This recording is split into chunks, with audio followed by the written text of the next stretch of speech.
അസൂയ ഉള്ള ആളുകളെ വെറുക്കരുത്. കാരണം അവർ ചിന്തിക്കുന്നത് നിങ്ങളാണ് അവരെക്കാൾ ഒരു പടി മുൻപിൽ എന്നാണ്.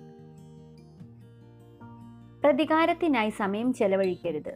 അവർ ചെയ്തതിന്റെ കർമ്മഫലം ഒരു നാൾ അവർ തന്നെ അനുഭവിക്കും. നിങ്ങളുടെ ഭാവി ആസൂത്രണം ആരോടും പറയരുത്. അത് ഫലവത്ത് ആയതിനു ശേഷം എല്ലാവരോടും പറയുക. എപ്പോഴും ചിന്തിക്കേണ്ട കാര്യം നിലവിലുള്ള അവസ്ഥ അല്ല നിങ്ങളുടെ അവസാനം. ഏറ്റവും നല്ലത് വരാനിരിക്കുന്നതേ ഉള്ളൂ. ചെറിയ കുറ്റങ്ങൾ കൊണ്ട് നല്ല ബന്ധങ്ങൾ മുറിക്കരുത്. എല്ലാം തികഞ്ഞ് ആരുമില്ല.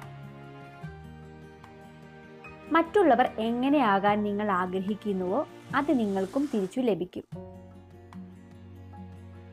നിങ്ങൾക്ക് ബുദ്ധിമുട്ടുണ്ടാകുന്നത് നിങ്ങളെ നശിപ്പിക്കാനല്ല, മറിച്ച് നിങ്ങളുടെ ഉള്ളിലെ മറഞ്ഞിരിക്കുന്ന ശക്തികളെ തിരിച്ചറിയാനാണ്.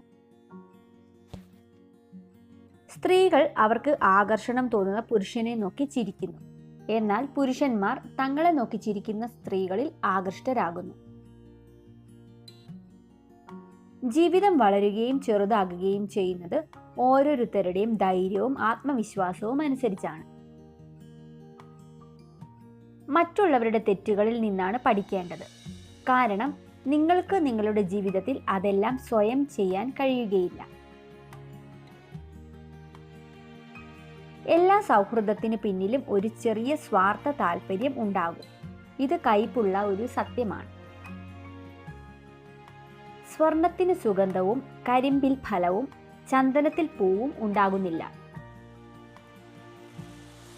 ദേഷ്യം വരുമ്പോൾ ശബ്ദമുയർത്തി സംസാരിക്കാൻ ശക്തിയുടെ ആവശ്യമില്ല. എന്നാൽ ദേഷ്യം വരുമ്പോൾ ഒന്നും മിണ്ടാതിരിക്കാൻ നല്ല ശക്തി വേണം. സത്യമറിയാതെ ഊഹിക്കരുത്. മനസ്സിലാക്കാതെ വിധിക്കരുത്. ചിന്തിക്കാതെ സംസാരിക്കരുത്. കഴിഞ്ഞു പോയതിനെ കുറിച്ചോർത്ത് വ്യാകുലപ്പെടരുത്. ഭാവിയെക്കുറിച്ച് ചിന്തിക്കരുത്. ബുദ്ധിമാന്മാർ വർത്തമാന സമയത്തിൽ മാത്രം ജീവിക്കുന്നു. ആരെങ്കിലും നിങ്ങൾ പോകുന്ന വഴിയിൽ ഒരു കുഴി കുഴിച്ചാൽ അസ്വസ്ഥരാവരുത്. കാരണം അവരാണ് നിങ്ങൾ എങ്ങനെ കുഴി ചാടിക്കടക്കണമെന്ന് നിങ്ങളെ പഠിപ്പിക്കുന്നത്.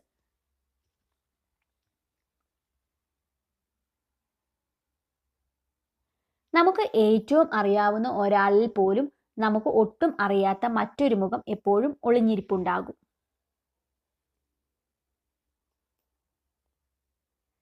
കാറ്റിൽ വളയുന്ന മുള കാറ്റിനെ ചെറുക്കുന്ന വടവൃക്ഷത്തെക്കാൾ ശക്തമാണ്. വീഡിയോ കണ്ടതിന് നന്ദി. ഇതുപോലുള്ള വീഡിയോസ് ഇഷ്ടപ്പെടുന്നവർ ചാനൽ സബ്സ്ക്രൈബ് ചെയ്യുക.